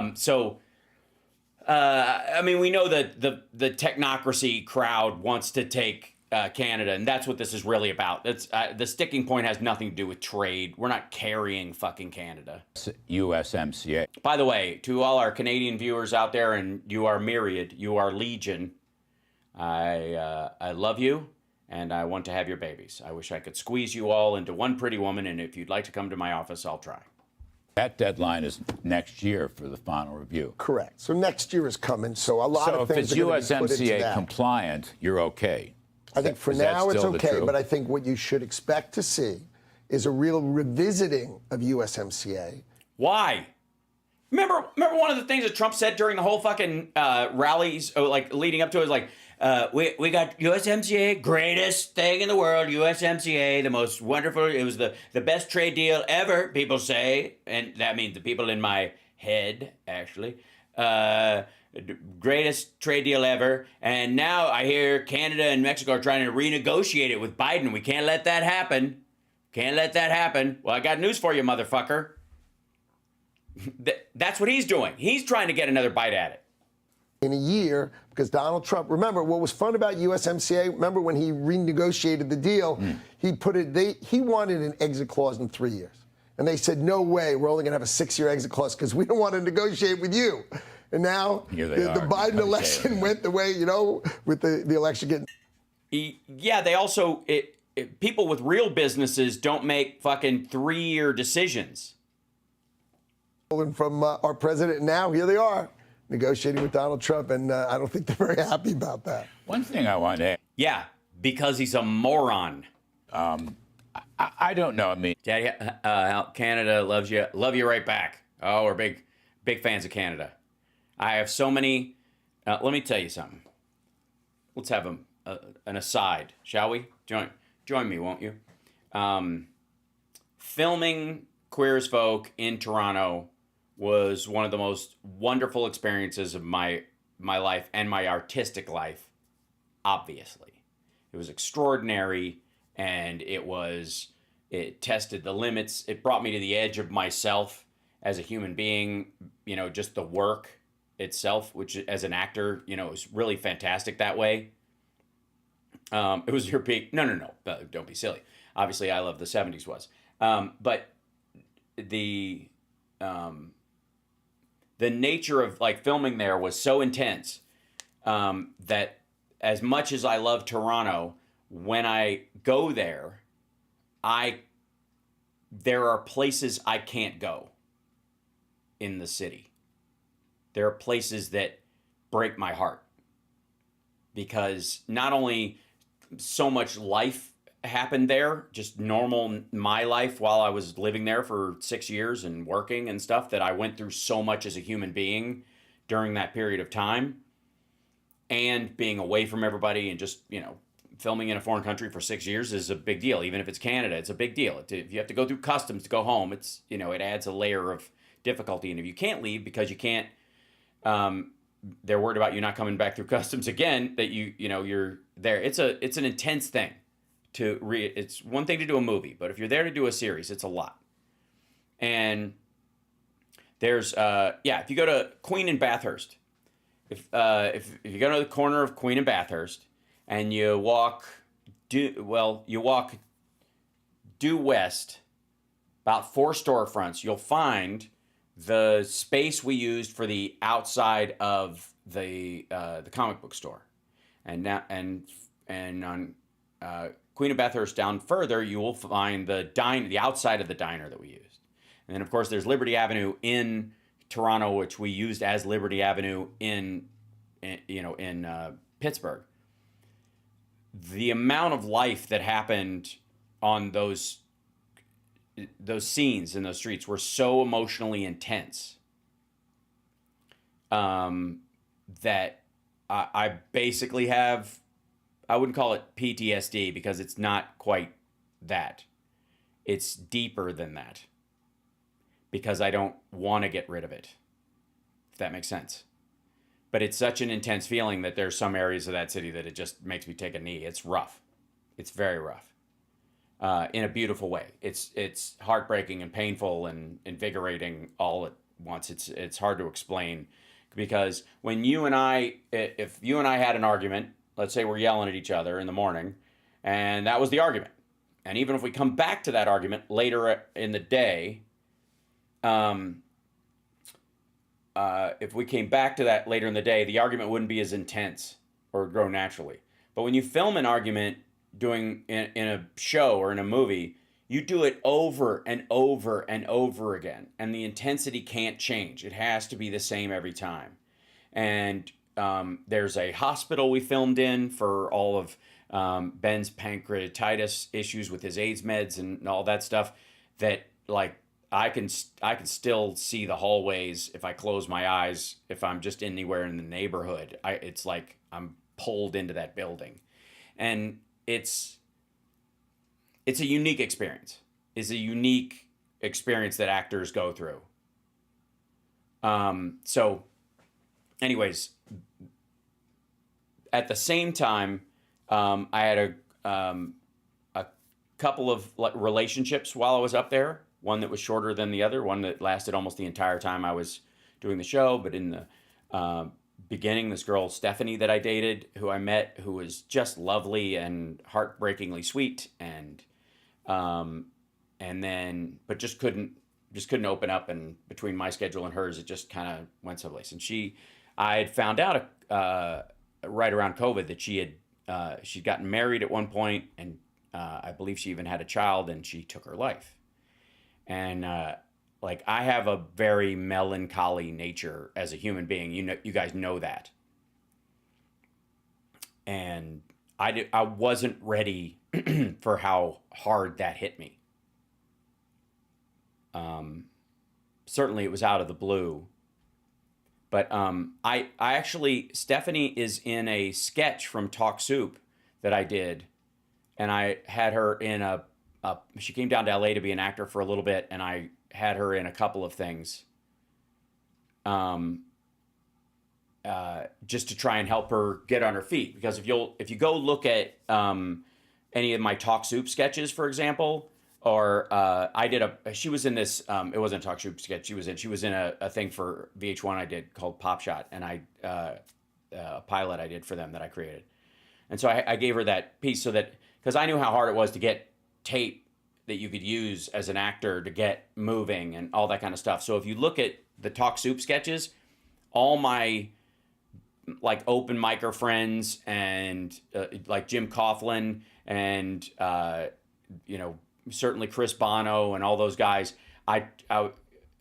Brooks Krause, my buddy, and Rob McClure, and who was in my sketch group, I would bring those guys in as much as I could, because I was helping, I was like, man, what I wouldn't have given for a toehold like that, right? So the last time I saw her was when she came and did that sketch, and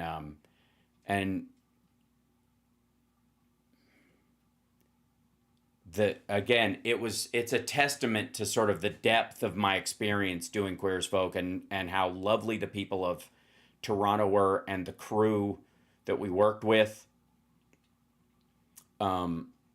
There was just a depth of beauty in everybody that we worked with on our production team and stuff, and the storylines we had to deal with, that I'll just never not be grateful for that. And it's not even something that comes up when people ask you about the show, like they ask you what the other actors were like or those kind of things. But every other relationship you build, maybe ones that catch you off guard, that you weren't expecting to have in that, because life happens outside and around it as well. And it doesn't take much. Here, let me show you something. Hold on.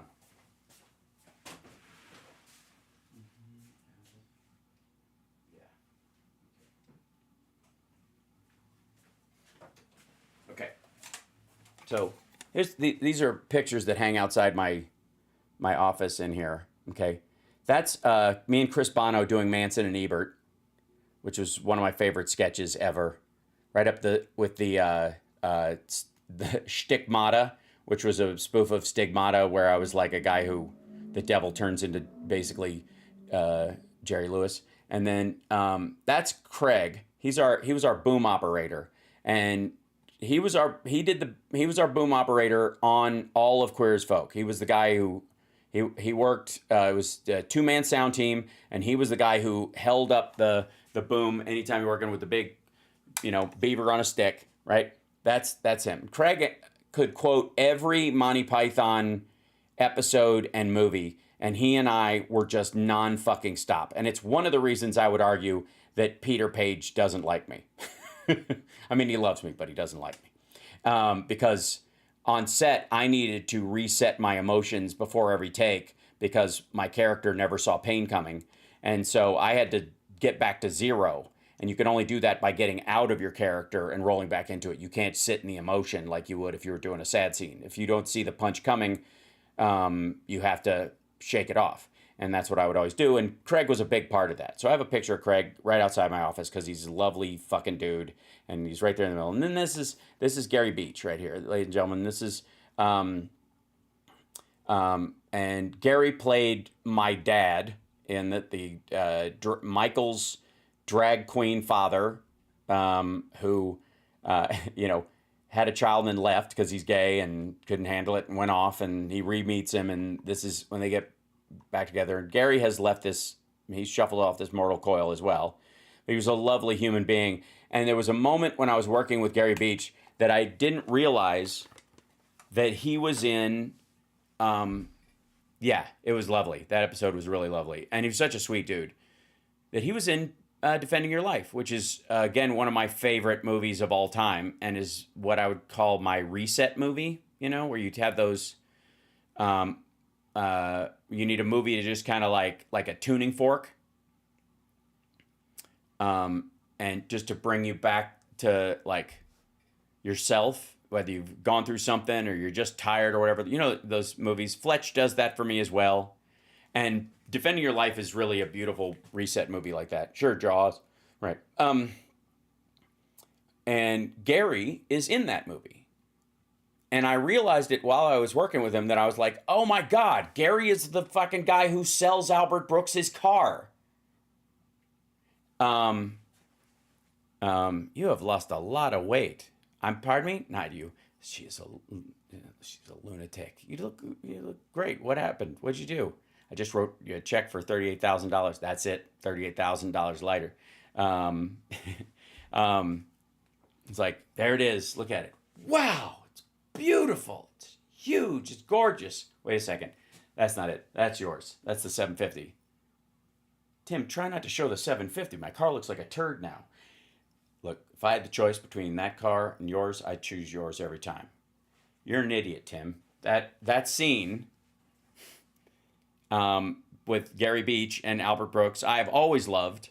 And then to like magically have Gary Beach play my dad was just fucking lovely.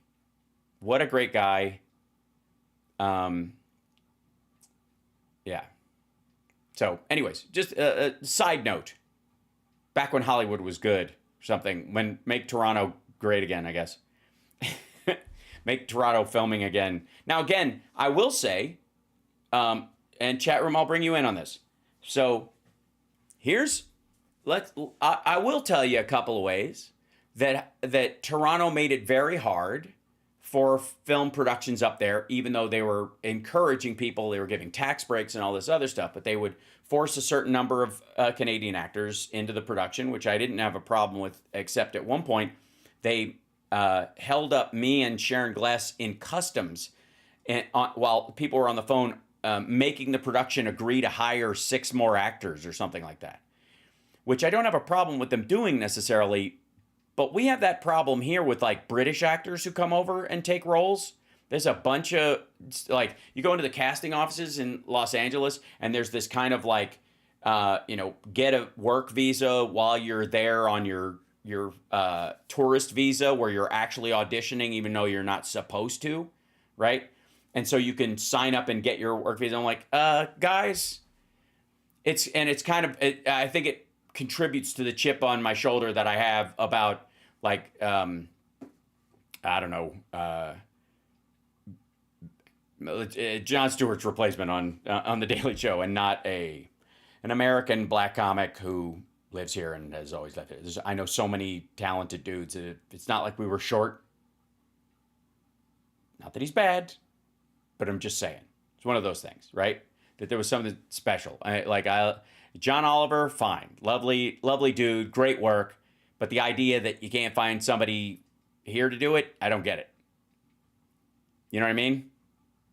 And it's impossible for an American comedian or actor to say that without it sounding just like sour grapes or jealousy or something like that. But it's genuinely everywhere. It is genuinely, yes, Roy was totally overlooked. Don't get me started. So yeah, I didn't want to drag Trevor into this. That's why I was gonna. But the point is, like, to me, the gripes you hear are real. And again, that's why I was like, there are no partisan issues. There are only partisan solutions, right? How you solve it ends up being the partisan thing. And I myself experienced that whole thing, like that. I was in the Directors Guild because of filming on Lab Rats, and I love the idea of directing. I have my own camera stuff. I shoot stuff just to teach myself. I always have, and I directed all the sketches for my sketch groups thing, and I've been working that a lot, and as a new director who really wants to get into it, I was very excited to like get a new assignment and try to get on other shows, and they literally my agent went, yeah, you're white and you're male. You're not going to get any work. That was the answer. That was the answer and it wasn't because my work wasn't good, because it absolutely was good. That was the thing. They were just like, just forget it.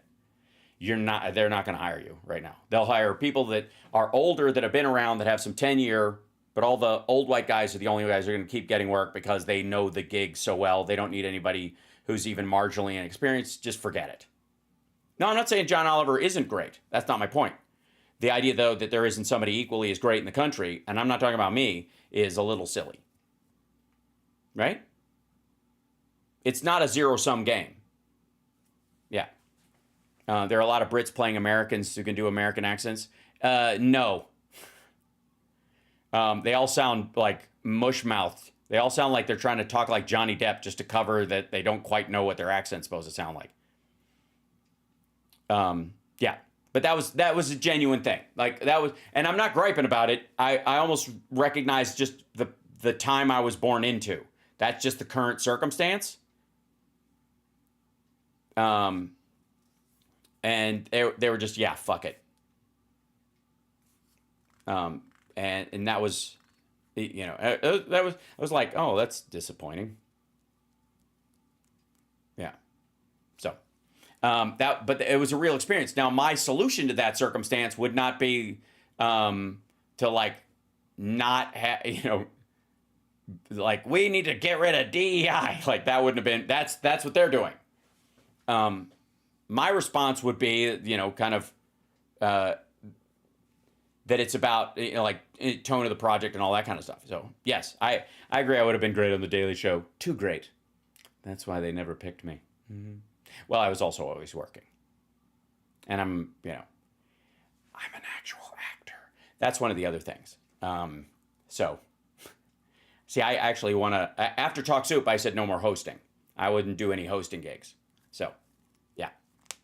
I turned down a bunch of hosting stuff because I was like, I'm not anymore. I'll do some like charity events or one-offs, something like that, short-run things, but I'm not going to do anything as a project because nothing will kill your acting career faster, and I want to do that my whole life.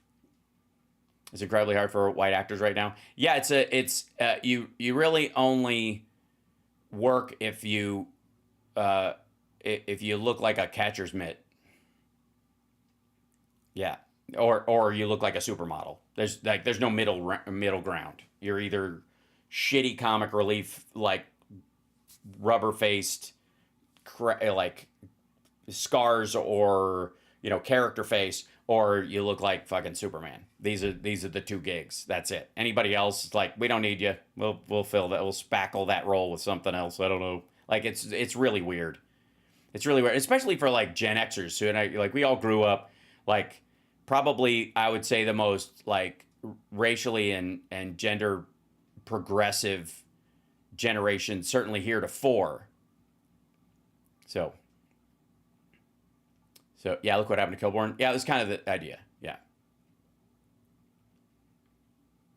So, anyways, the point is that these are real issues with just like casting and moving stuff around and all that kind of stuff. And I believe you can. I believe as long as you stay in it and you just keep up with it, it'll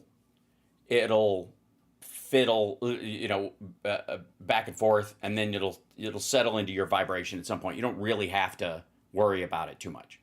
And so and there's so many moving parts. You can never, even if you don't get a job, or even if you do get a job, you can't take too much credit for getting the job, or assign too much blame for not getting one, because there's so many moving parts. You couldn't even break into, you couldn't even find the thread that actually connects everything, right? It's just not possible. So that's just a generalized thing. And the problem is that's what they have marshaled. So one of the things that they are doing is they are taking those kind of gripes, which are, they're ubiquitous, whatever it is. Everybody's got a gripe with something. And especially against the government. It's like fucking hack. Again, I talk about this all the time. It's like Rebel Incorporated, right? That people are like so used to, it's like a hack idea to be against the man or the government or the establishment, that it's become kind of just an understood, even though nobody actually lives that way. Not really. I mean, you do when you're protesting this dipshit, for example. I think that would be the real thing. But the rest of the time, they're just, it's like shit you grumble about in traffic, but you don't actually think you live under a Saddam Hussein-like regime. And if anybody asked you that and you said yes, you'd know you were being an asshole, right? So that gripe is just ubiquitous. It's everywhere. And they grab it and just start using it. Everybody, I mean, that's what populism ultimately is. You take everybody's generic fucking gripe about the world around them, and then you put a bit in its mouth and ride it across the finish line. Where were we with these dipshits? Do we even need them? I don't think so. Okay, I've got to show you this other thing before I run out of time. And by the way, chat room, share the show, spread it around, that kind of stuff. This is fucked up. And this next thing, hold on. I need to look up one picture before I show you this. Let's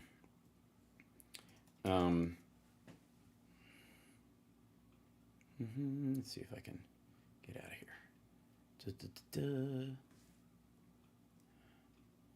Yeah. Let's see.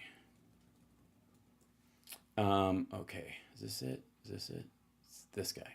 No, it's this one. Okay. Yeah. This over here. Okay. So,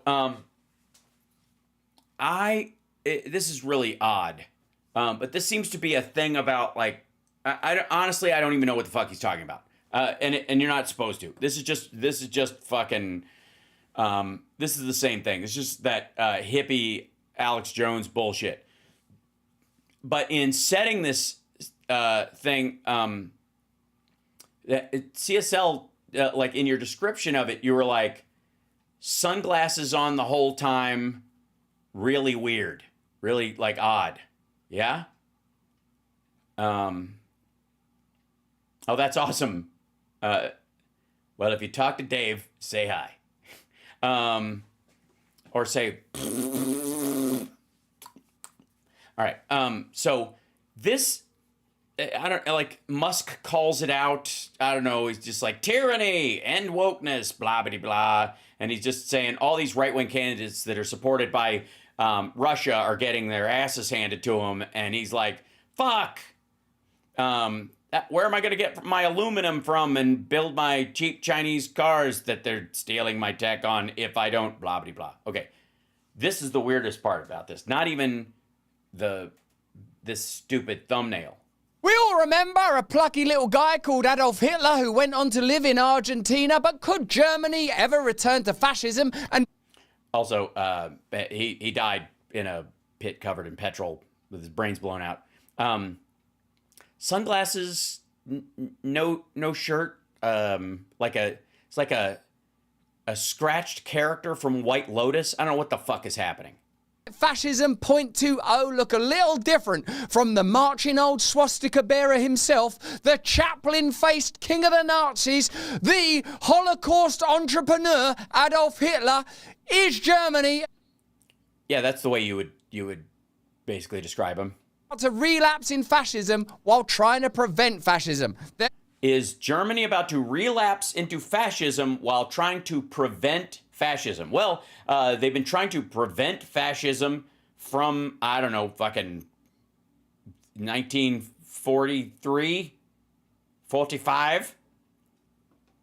Get right into it. So the AfD, that's a nationalist party in Germany that seem to be campaigning primarily around ending war, are, by the verdict of 50% of German voters, Yeah, that's what the AfD. They're just an anti-war party.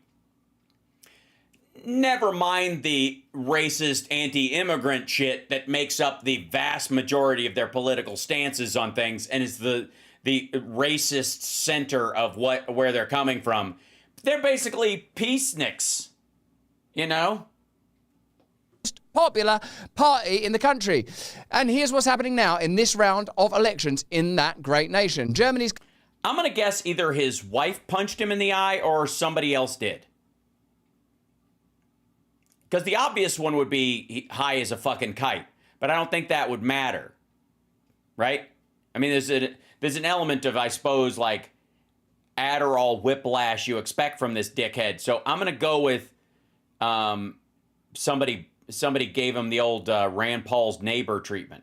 Leader Friedrich Merz narrowly lost a vote in the Bundestag to become the next chancellor in an unexpected setback that plunges Europe's largest economy, that's the way we look at things, into political uncertainty. Merz seemed on course to win a majority of 13 but failed to gain a simple majority of 1 by 6 votes. The far-right alternative for Germany, AfD, far-right, that's what they are, which finished... Yeah, that's what they are. They're far-right. They're right about not wanting to let Ukraine fight back. In the most recent election, demanded a fresh election after Merz's loss, the first time in German history that a chancellor designate has failed to win in the first round of voting. So what you've got in Germany right now is a right-wing party and a left-wing party bonded together simply to oppose the AfD and to ignore the democratic will of the German people who probably care about these issues, I bet. Or that would make, no matter what it is, a 70-30 circumstance, and they're bonded about this because they share more together, even though they have differences. They share more than the fucking racist group that's trying to surge and seize a chunk of the government. Dear God, the AfD has succeeded in making left-wing and right-wing ish Germans work together. Isn't that what they're supposed to do? Don't they have a representative government? Isn't that the whole fucking point? Migration, and I imagine war, and resources. Okay, immigration, no question. And I imagine war, because I've got to make something up so that people don't know I'm just supporting them because they're fucking Nazis. In Germany, being spent within Germany. Nigel Farage, a man with whom I've had many a public spat, plainly said that the UK would not be the first nation to leave the EU. Let me know in the comments and chat, who's going to be next to leave the EU? Will it be France? Will it be Germany? Because across the world... Sorry, they were the first to leave the EU. You mean the last? Plainly said that the UK would not be the first nation to leave the EU. Let me... Nigel Farage said that. He said that. They were, I don't want to bother anybody, but it's a little slight detail. They were the first to leave. He means last, right? Comments in chat. Who's going to be next to leave the EU? Will it be France? Will it be Germany? I'm going to go with the Czech Republic. Latvia. Fucking Latvia. Every time. Are they part of it? Nah. Because across the world, we're seeing the rise of nativism and populism as people reject globalism. Yes, getting along with people. Yeah. Other countries. Blech. Love thy neighbor. What kind of nonsense? Yeah, ponce. What's happening? Okay, no. Hey, hold on, Burke. Let's go to here. Let's go to here. Whoops. Fucking Facebook. Simmer down. There we go. And there we go. And there we go. And there we go. Sorry, I had to block a spammer. Because of migration and the sense that the state primarily serves corporate, commercial, globalist interests rather than the domestic... Rather than the needs of the genetically superior white race. Fuck a doodle. Population. Whether that's their opposition to farmers and their attempts to control food sources or... Wrong country. Their attempts to turn us all into digital prisoners with chips under our skin but no chips on our plates. That's a French fry reference, I think, because you're not allowed to have potatoes now. That big EU anti-potato rule that no one's ever heard about. Does anyone take Brand seriously? I mean, he's got 6.8 million subscribers on this site, and this video is only 3 hours old and has 22,000 views. So unfortunately, yeah. The time for the people of Germany to rise up, and it seems that they are responding. Yes, Templeton, you did get a tangential mention last night, and you deserved every second of it. That clarion call. Let's get into this story in depth and look at the reporting of our old... Oh, yeah, well, that's not going to happen. At the BBC, state-funded media that primarily want you to be compliant, obedient, subservient, little... Oh, yeah, that's why they left to the EU, right?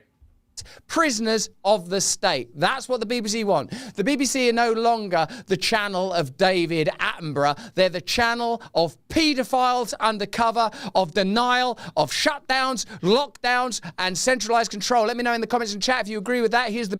Jesus, he's still trying to drive traffic. This is, I gotta say, this is pathetic when people try to drive, like, conversations in the chat room just to boost the videos. Let me know in the comments below if you think that's right. Like that, he does this. It's the same shit. He stole this from Steven Crowder. And notice he's like jumping all over the fucking BBC because they're the one that started the report on him and led to charges because his victims felt they could come forward. Also, what does he remind you of?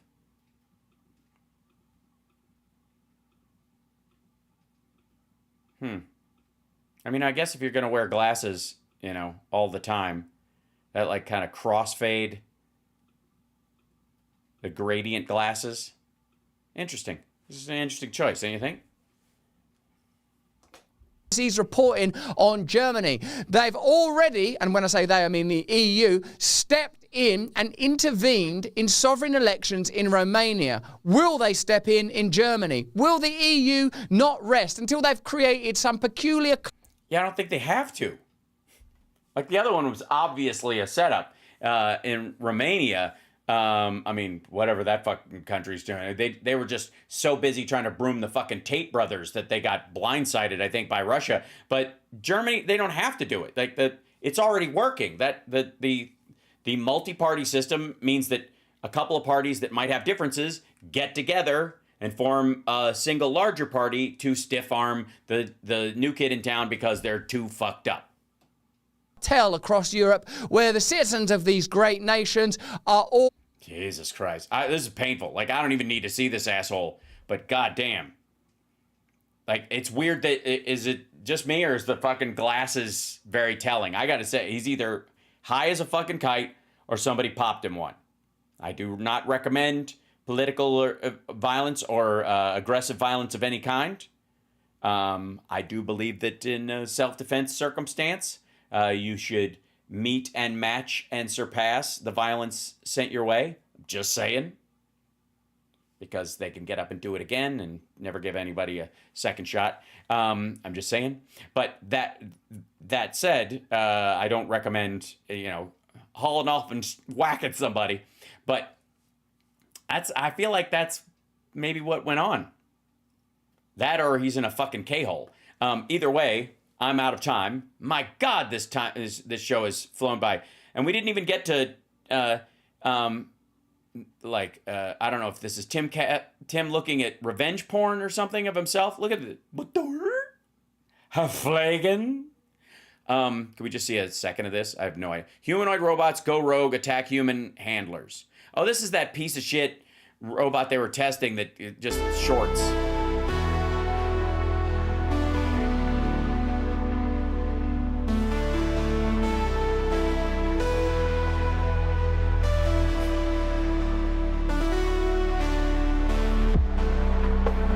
Yeah, that's not trying to attack. Oh yeah, this is the one that it tries to walk over the stand and it looks like it's attacking somebody. So stupid. Gonna get worse. Uh-oh. Robots are gonna get us. We've all seen the Black Mirror episode where the robot dogs go around hunting people down and killing them. Have we? I'm sure a good portion of people have. I enjoy some Black Mirror. I find it adorable. It's one of my favorite TV comedies, but I don't know that we've all seen it. We certainly don't all freak out that much about it. I think these are similar industrial problems. Yep, 2 full hours, you damn straight 56 Nick Rich. Hey, look, I earn my keep. So like and subscribe and share the show, and patreon.com/HalSparks and Venmo @HalSparks. And what else did I forget? I did pay. So yeah, subscribe, will you? And to my Substack, HalSparks Substack, Megaworldwide. Just check that out. And something else. I love you guys too. And I look forward to the day when the stench of Donald Trump has left us and life has settled back into a normal silliness, and we do not, as people, have to be tormented by the kidney anymore.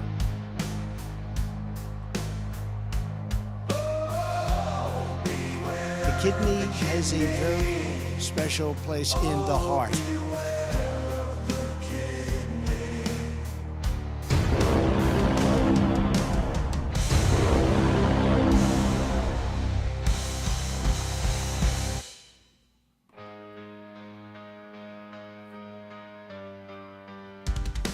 Dear God.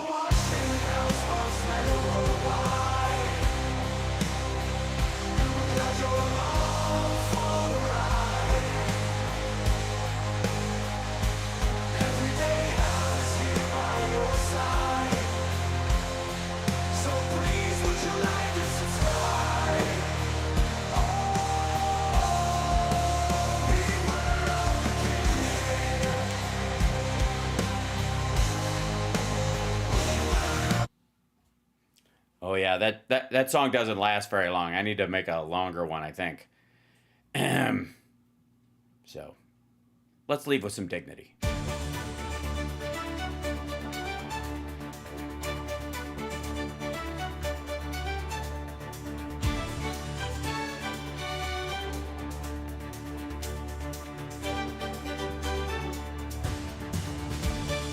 Why aren't my credits working? Roll. Roll, credits, roll. There you are. Only took 3 hits. Good Lord. Yay.